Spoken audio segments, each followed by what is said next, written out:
निगाहे कलमकार channel के आप सभी प्रबुद्ध दर्शकों को मेरा प्रणाम। नवरात्रि के पावन पर्व पे आप सबको हार्दिक बधाई, शुभकामनाएं।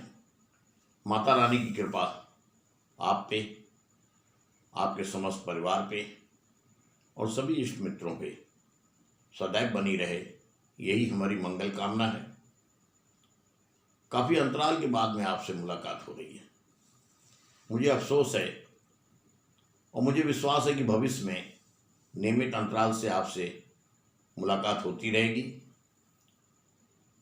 तो आइए, प्रस्तुत है नारी तेरे रूप अनेक की ये किस्त, जिसमें कि एक प्रत्येकता नारी की व्यथा है।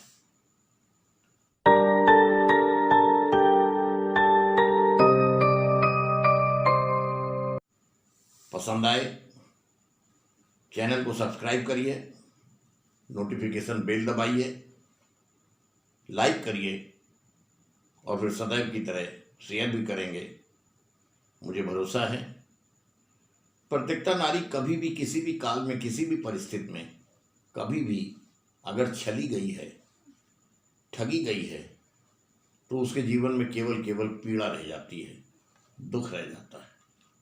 चाहे वो अहिल्या की शक्ल में हो, चाहे वो किंवदंती माने या यथार्थ माने, सीता मैया के गर्भावस्था के दौरान वनवास की कहानी हो, अथवा भगवान बुद्ध द्वारा यशोधरा को रात में छोड़ के चले जाने की बात हो। हमेशा उसने कठिनाइयों का सामना किया है, दुखों का सामना किया है, पीड़ा को अपने दिल में संजो करके रखा है। आज हम ऐसी ही एक नारी की कहानी आपके सामने प्रस्तुत कर रहे हैं, जिसको उसका पति सोते समय उसको धोखे से छोड़ करके चला गया। और ये भी मेरा अनुरोध है कि कृपया इसको किसी काल विशेष, व्यक्ति विशेष या घटना विशेष से संबंधित न माने। ये केवल एक काल्पनिक कहानी है, लेकिन वास्तविक यथार्थ ये है कि अगर हम आप अपने इर्द गिर्द निगाह डालेंगे तो समाज में बहुत सी ऐसी प्रत्येकता नारी हैं जो जीवन भर दुख भोग रही हैं। और जब दुख बढ़ जाता है, जब पीड़ा अपने चरम स्तर पर पहुंचती है, तो फिर वो दो ही तरह से प्रस्फुटित होती है।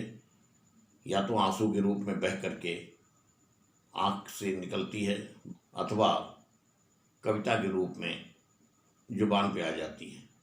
तो ये नारी भी अपने दुख को इस कविता के साथ प्रस्तुत करती है कि सौगंध तुम्हें उन फेरों की जो तुमने साथ लिए थे, और सौगंध तुम्हें उन वचनों की जो तुमने साथ दिए थे, और सौगंध तुम्हें उस अग्नि की भी जिसको साक्षी माना था।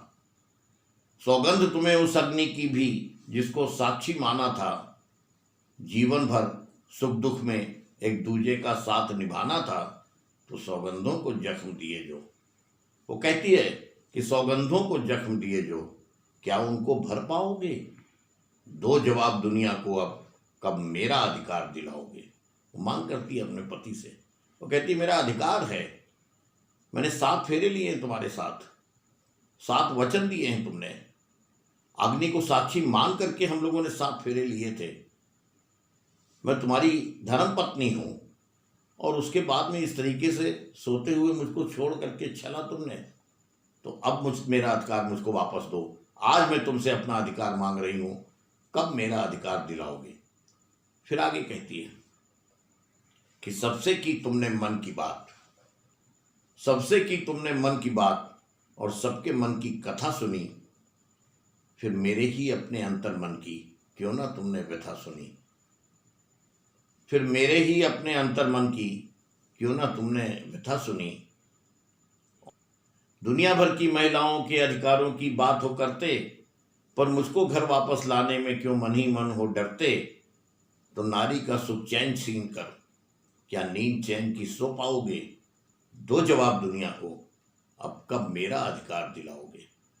और वो अपने अधिकार को मांगती है अपने पति से, लेकिन पति भी निष्ठुर है, पति की तरफ से भी मौन है। पति भी कहीं से उसके अधिकार को दिलाने के लिए कहीं से भी कतई जरा सा महसूस नहीं होता है के अधिकार दिलाने के लिए उसकी इच्छा है। और फिर होता ये है